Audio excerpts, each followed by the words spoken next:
ನಮಸ್ಕಾರ. ರಿವ್ಯೂ ಚಾನಲ್ಗೆ ಸ್ವಾಗತ. ನಾನು ಸೌಖ್ಯ ಗಾಂವ್ಕರ್. ರಾಹುಲ್ ಗಾಂಧಿ ಅವ್ರಿಗೆ ಭಾರಿ ಆಘಾತ ಎದುರಾಗಿದೆ.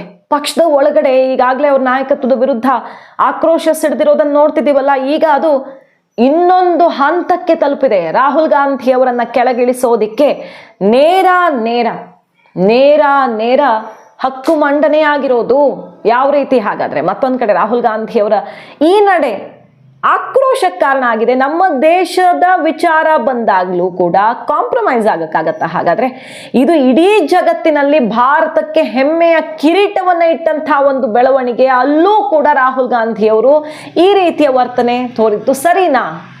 ಡೀಟೇಲ್ಸ್ ಇಡ್ತಾ ಹೋಗ್ತೀವಿ. ಮಿಸ್ ಮಾಡದೆ ನಮ್ಮ ಚಾನಲ್ನ ಸಬ್ಸ್ಕ್ರೈಬ್ ಮಾಡಿ, ನಿಮ್ಮ ಅಭಿಪ್ರಾಯ ಕಮೆಂಟ್ ಮಾಡಿ ತಿಳಿಸಿ. ಎಸ್ ವೀಕ್ಷಕರೇ, ಕಾಂಗ್ರೆಸ್ನ ಒಳಗಡೆ INDI ಕೂಟದ ಒಳಗಡೆ ಒಂದು ದೊಡ್ಡ ಡೆವಲಪ್ಮೆಂಟ್ ಆಗಿದೆ. ಅದನ್ನ ನೋಡೋಕ್ಕಿಂತ ಮುಂಚೆ ಈ ರಾಹುಲ್ ಗಾಂಧಿ ಅವರ ನಡೆಯ ಬಗ್ಗೆ ನೋಡ್ಬಿಡೋಣ.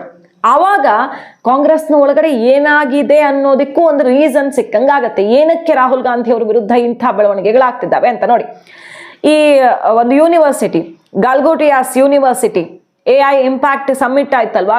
ಇಡೀ ಜಗತ್ತಿನಲ್ಲಿ ಮೊಟ್ಟ ಮೊದಲ ಬಾರಿಗೆ AI ಇಂಪ್ಯಾಕ್ಟ್ ಸಮ್ಮಿಟ್ ಆಗಿದೆ. ಅದು ಭಾರತ ಮಾಡಿರುವಂತಹ ಒಂದು ಸಮ್ಮಿಟ್. AI ಮಹಾಕುಂಭ ಅಂತ ಅದನ್ನ ಜಗತ್ತು ಒಪ್ಪಿಕೊಂಡಿದೆ. ಭಾರತ ಅದನ್ನ ಈ ರೀತಿಯಲ್ಲಿ ಬಣ್ಣಿಸಿದೆ. ಬರೀ ಚೀನಾ ಅಮೆರಿಕದಂತ ರಾಷ್ಟ್ರ ಅಲ್ಲ. AI ಅಂದ್ರೆ ಇಡೀ ಜಗತ್ತಿನ ಮನುಕುಲದ ಒಳಿತಿಗಾಗಿ ಸಿಗೋವಂತೆ ಮಾಡಬೇಕು ಅಂತ ಅದರ ನಾಯಕತ್ವವನ್ನು ಭಾರತ ವಹಿಸಿಕೊಂಡಿತ್ತು. ವಿಶ್ವಸಂಸ್ಥೆಯೇ ಕರೆಕ್ಟ್ ಆಗಿರೋ ವೇದಿಕೆ. ಭಾರತವೇ ಇದಕ್ಕೆ ಸರಿಯಾದಂಥ ಹೋಸ್ಟ್. ಯಾಕಂದ್ರೆ ಇವತ್ತು ಅತ್ಯಂತ ವೇಗವಾದ ಮತ್ತು ಸೂಪರ್ ಪವರ್, ಗ್ಲೋಬಲ್ ಸೌತ್ನ ಸೂಪರ್ ಪವರ್ ಭಾರತವೇ ಇದಕ್ಕೆ ರೈಟ್ ಹೋಸ್ಟ್ ಅಂತ ಬಣ್ಣಿಸಿರೋದು ನಮ್ಮ ಆರ್ಥಿಕತೆಯನ್ನ ಮತ್ತು ನಮ್ಮ ಸಾಮರ್ಥ್ಯವನ್ನ. ಇದೆಲ್ಲ ನೋಡ್ತಾ ಇದೀವಿ. AI ಸಮಿಟ್ ಅನ್ನೋದು ಇಡೀ ಜಗತ್ತು ಬೆರಗುಗಣ್ಣುಗಳಿಂದ ನೋಡೋ ತರ ಮಾಡಿದೆ. ಬರೀ ಕುಂಭಮೇಳ ಮಾಡಿದ್ರು, ನದಿಯಲ್ಲಿ ಮುಳುಗೆದ್ರು, ಬಡತನ ಹೋಗುತ್ತಾ ಅಂತೆಲ್ಲ ಟೀಕೆ ಮಾಡಿದ್ರಲ್ಲ. ಈಗ AI ಮಹಾಕುಂಭ ಮಾಡಿದೀವಿ ಅಂದ್ರೆ ನಮ್ಮ ದೇಶ ಮಾಡಿದೆ. ಸೊ ನಾವು ಅತ್ಯಾಧುನಿಕತೆಗೂ ಸೈ, ನಮ್ಮ ಸನಾತನ ಬೇರುಗಳನ್ನ ಗಟ್ಟಿಗೊಳಿಸೋದಿಕ್ಕೂ ಸೈ ಅಂತ ತೋರಿಸ್ಕೊಟ್ಟಿದೆ ಸರ್ಕಾರ ಅಲ್ವಾ? ಆ ಮಹಾಕುಂಭದಲ್ಲಿ, ಕುಂಭಮೇಳದಲ್ಲಿಯೂ ಕೂಡ ಇಡೀ ಜಗತ್ತು ಇಲ್ಲಿ ಬಂದು ಪಾಲ್ಗೊಂಡಿದ್ದನ್ನು ನೋಡಿದ್ವಿ. ಜಗತ್ತಿನ ಎಂತೆಂಥ ದಿಗ್ಗಜರುಗಳು ಬಂದು ಇಲ್ಲಿ ಭಾರತೀಯ ಸಂಸ್ಕೃತಿ ಈ ಒಂದು ಆಚರಣೆಯಲ್ಲಿ ಭಾಗಿಯಾದ್ರು. ದೇಶದ 50 ಕೋಟಿಗೂ ಮಿಗಿಲಾದ ಜನ ಭಾಗಿಯಾದ್ರು ಅನ್ನೋದನ್ನ ನೋಡಿದ್ದೀವಿ. ಅದು ಯಶಸ್ವಿ ಆಯ್ತು. ಇಲ್ಲಿ AI ಮಹಾಕುಂಭ ಕೂಡ ಯಶಸ್ವಿ ಆಯ್ತು. 100 ದೇಶಗಳ ರೆಪ್ರೆಸೆಂಟೇಟಿವ್ಸ್ ಅಲ್ಲಿ ಬಂದಿದ್ದು. ಮಿನಿಸ್ಟರ್ಗಳೇ ಒಂದು 50-60 ರಾಷ್ಟ್ರಗಳಿಂದ ಬಂದಿದ್ದಾರೆ. ಇಂಥದ್ದೊಂದು ದೊಡ್ಡ ಕಾರ್ಯಕ್ರಮದಲ್ಲಿ ಕೆಲವು ಮಿಸ್ಟೇಕ್ಸ್ ಆಗಿವೆ. ಅದರಲ್ಲಿ ಒಂದು ಯೂನಿವರ್ಸಿಟಿ ಮೋಸ ಮಾಡಿದೆ. ನೋಡಿರ್ತೀರಿ ನೀವು. ದೊಡ್ಡ ಡಿಸ್ಕಷನ್ ಆಯ್ತು, ಸಿಕ್ಕಾಪಟ್ಟೆ ಆಕ್ರೋಶಕ್ಕೆ ಕಾರಣ ಆಯ್ತು. ಭಾರತಕ್ಕೆ ಚೀನಾ ಆಡ್ಕೊಳ್ಳೋಂಗಾಯ್ತು.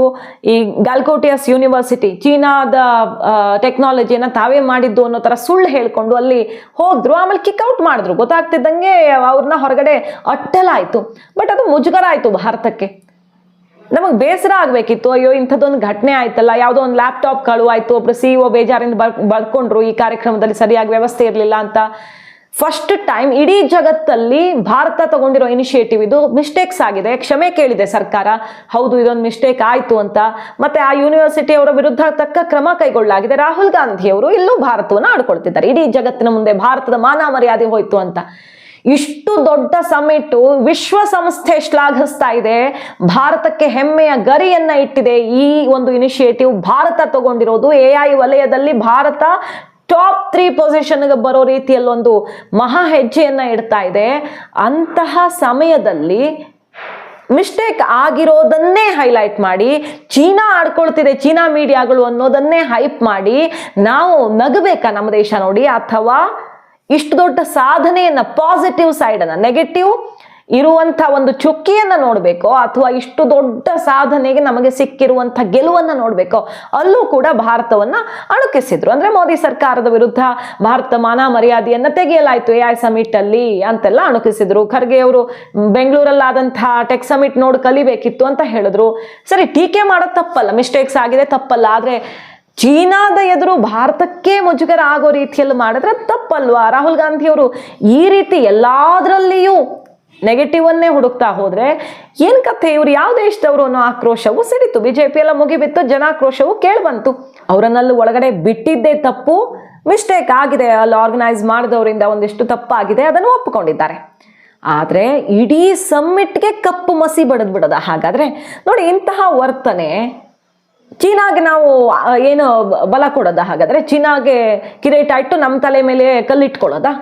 ಇಂತಹ ವರ್ತನೆ ರಾಹುಲ್ ಗಾಂಧಿಯವರ ನಾಯಕತ್ವಕ್ಕೆ ಪಕ್ಷದ ಒಳಗಡೆ ಹಿನ್ನಡೆ ಆಗೋ ತರ ಮಾಡ್ತಿದ್ಯಾ? ನೋಡಿ, ಈಗೇನಾಗಿದೆ, ನಿನ್ನೆ ಮೊನ್ನೆಯಿಂದ ಏನೇನು ಡೆವಲಪ್ಮೆಂಟ್ ಆಗ್ತಿದೆ ನೋಡ್ತೀವಿ. ರಾಹುಲ್ ಗಾಂಧಿ ನಾಯಕತ್ವಕ್ಕೆ ಧಿಕ್ಕಾರ ಎದುರಾಗಿದೆ. ರಾಹುಲ್ ಗಾಂಧಿ ಟೀಮಲ್ಲಿ ನಾವಿಲ್ಲ ಅಂತಿದ್ದಾರೆ. ರಾಹುಲ್ ಗಾಂಧಿ ನೇತೃತ್ವದಲ್ಲಿ ಕೇರಳದಲ್ಲಿ ಕಾಂಗ್ರೆಸ್ ಬರಲ್ಲ, ಪಿಣರಾಯಿ ವಿಜಯನೇ CM ಆಗ್ತಿದ್ದಾರೆ, ಅವರೇ ಆಗ್ತಾರೆ ಮತ್ತೆ ಅಂತೆಲ್ಲ ಹೇಳ್ತಿದ್ದಾರೆ. ಅಸ್ಸಾಮಲ್ಲಿ ಒಬ್ಬ ಬಿಗ್ ಲೀಡರ್, ಪಕ್ಷದ ಅಧ್ಯಕ್ಷರಾಗಿದ್ದವರೇ ಪಕ್ಷ ಬಿಟ್ಟಿಗೆ BJP ಸೇರ್ಪಡೆ ಆಗ್ತಿದ್ದಾರೆ. ಹಿಮಂತ್ ಬಿಸ್ವಾ ಶರ್ಮಾ ರಾಹುಲ್ ಗಾಂಧಿಗೆ ಮಾಸ್ಟರ್ ಸ್ಟ್ರೋಕ್ ಅನ್ನ ಕೊಟ್ಟಿದ್ದಾರೆ. ಎರಡೂ ಅತ್ಯಂತ ನಿರೀಕ್ಷೆ ಇರೋ ರಾಜ್ಯಗಳಲ್ಲಿ ಮರ್ಮಾಘಾತ ಎದುರಾಗಿದೆ. ರಾಹುಲ್ ಗಾಂಧಿ ನಾಯಕತ್ವದ ವಿರುದ್ಧ ಪಂಜಾಬ್ ಕಾಂಗ್ರೆಸ್ನಲ್ಲಿದ್ದಂತಹ ನವಜೋತ್ ಸಿಂಗ್ ಸಿಧು ಮತ್ತೆ ಅವರ ಪತ್ನಿ ಸಿಡಿದೆದ್ದು, ಇವರು ನಿಜವಾಗಿಯೂ ಕ್ಯಾಪ್ಟನ್ನೇ ಅಲ್ಲ, ಇವ್ರು ಲೀಡ್ ಮಾಡೋದಕ್ಕೆ, ಆ ರೋಲ್ ಪ್ಲೇ ಮಾಡೋದಕ್ಕೆ ವೇಸ್ಟ್ ಇವರು ಅಂತ ತಿರುಗಿ ಬಿದ್ದಿದ್ದಾರೆ. ಮಾತಾಡೋದೊಂದು, ಇವರು ಮಾಡೋದೊಂದು, ಆಡಿದ್ದನ್ನು ಒಂದೂ ಮಾಡಲ್ಲ ಇವರು ಅಂತೆಲ್ಲ ಮುಗಿಬಿದ್ದಿದ್ದಾರೆ. ಯಾರ ಕೈಗೂ ಸಿಗಲ್ಲ, ಯಾರು ಸರಿ ಯಾರು ತಪ್ಪು ಡಿಸೈಡ್ ಮಾಡಲ್ಲ. ಭ್ರಷ್ಟಾಚಾರ ತುಂಬ ತುಳುಕ್ತಿದ್ರು, ಪಕ್ಷದಲ್ಲಿ ಟಿಕೆಟ್ ಕೋಟಿಗೆ ಹರಾಜಾಗ್ತಿದ್ರು ನೋಡಲ್ಲ ಅನ್ನೋ ತನಕ ಮುಗಿಬಿದ್ದಿದ್ದಾರೆ. ಇಷ್ಟೆಲ್ಲ ಆಗ್ತಿದೆಯಲ್ವ. ಇವತ್ತು ನೋಡಿ, ಒಬ್ಬ ಬಿಗ್ ಲೀಡರ್ ಮಗ, ಇವರು ಕೂಡ ಪಾರ್ಟಿಯಲ್ಲಿ ಒಬ್ಬ ಪ್ರಮುಖ ನಾಯಕನೇ, ಕಾರ್ತಿ ಚಿದಂಬರಂ ಅವರ ಪುತ್ರ ಏನು ಹೇಳಿದ್ದಾರೆ, ಈಗ INDI ಕೂಟದಲ್ಲಿ ನಾಯಕತ್ವ ರೊಟೇಟ್ ಆಗಲಿ ಅಂದ್ರೆ ರಾಹುಲ್ ಗಾಂಧಿ ಅವ್ರನ್ನೆಲ್ಲ ಲೀಡರ್ ಅಂತ ಕ್ಯಾಪ್ಟನ್ ಕೆಲಸ ಮಾಡ್ತಿಲ್ಲ, ಅವರು ರೊಟೇಷನ್ ಆಗಲಿ, ಒಂದ್ಸಲ ಮಮತಾ ಬ್ಯಾನರ್ಜಿ ಅವ್ರು ತಗೊಳ್ಳಿ, ಒಂದ್ಸಲ ಸ್ಟಾಲಿನ್ ತಗೊಳ್ಳಿ ಅನ್ನುವಂತಹ ಆಗ್ರಹ ಕೇಳಿ ಬಂದಿದೆ. ಅಂದ್ರೆ ರಾಹುಲ್ ಗಾಂಧಿ ಅವ್ರು ದಯವಿಟ್ಟು ಕೆಳಗಿಳಿಲಿ, ಕೂಟದ ನಾಯಕತ್ವ ಹೊತ್ಕೊಂಡು ಎಲ್ಲಾ ಕಡೆ ಫೇಲ್ ಆಗ್ತಿದೆ ಮೈತ್ರಿ. ಪಶ್ಚಿಮ ಬಂಗಾಳದಲ್ಲಿ ಕಾಂಗ್ರೆಸ್ ಸಹವಾಸವೇ ಬೇಡ ನಮಗೆ ಅಂತ TMC ಧಿಕ್ಕರಿಸಿದೆ. ಈ ಕಡೆ DMK ನಮಗೆ ನಿಮ್ಮ ಅಧಿಕಾರ ಹಂಚಿಕೆ ವಿಚಾರ ಬೇಡವೇ ಬೇಡ ಅಂತ ಅವರು ಕೂಡ ಈಗ TVK ಜೊತೆ ಕಾಂಗ್ರೆಸ್ ಹೋಗೋ ತರ ಕಾಣಿಸ್ತಿದೆ. ಅಲ್ಲಿ ಗೊಂದಲದ ಗೂಡಾಗ ಪಕ್ಷವೇ ಸ್ಪ್ಲಿಟ್ ಆಗೋ ಪರಿಸ್ಥಿತಿಗೆ ಹೋಗಿದೆ. ಸೊ ರಾಹುಲ್ ಗಾಂಧಿ ಅವ್ರ ಜೊತೆ ಬೇಳೆಕಾಳು ಯಾರಿಗೂ ಬೇಯ್ತಿಲ್ಲ. ಇಲ್ಲಿ NCP ಶಿವಸೇನೆ ಅವರು ಕೂಡ ಕಾಂಗ್ರೆಸ್ ವಿರುದ್ಧ ಸಿಡಿದೆದ್ರು. ಈಗ ಲೋಕಲ್ ಬಾಡಿಲೆಲ್ಲ ಪ್ರತ್ಯೇಕವಾಗಿ ಹೋಗಿದ್ದಾಯ್ತು. ಚುನಾವಣೆ, ವಿಧಾನಸಭಾ ಚುನಾವಣೆಯಲ್ಲಿ ಕಾಂಗ್ರೆಸ್ ಜೊತೆ ಬಂದು ನಮಗೆ ಸೋಲಾಯ್ತು ಅಂತ ನೇರವಾಗಿ ಹೇಳಿದ್ರು.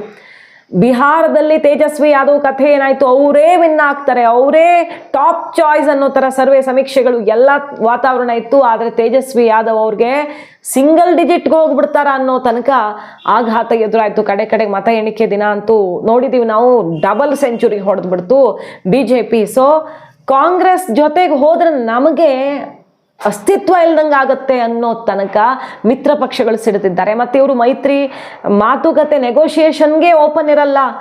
ಇವ್ರ ಬಿಹೇವಿಯರು ಪಕ್ಷದ ಮೈತ್ರಿ ಮಾಡ್ಕೊಳ್ಳೋಕೆ ಪೂರಕವಾಗಿಲ್ಲ ಅನ್ನೋ ತನಕ ಆಕ್ರೋಶ ಎಲ್ಲ ಮಿತ್ರ ಪಕ್ಷಗಳು, ಸೋ ಕಾಲ್ಡ್ ಮಿತ್ರರು ಈಗ ಸಿಡಿದೆದ್ದಿರೋದ್ರಿಂದ ರೊಟೇಷನ್ ಆಗಲಿ, ಇವ್ರ ನಾಯಕತ್ವ ಒಬ್ಬರದೇ ನೆಚ್ಕೊಂಡಿರೋಕ್ಕಾಗಲ್ಲ.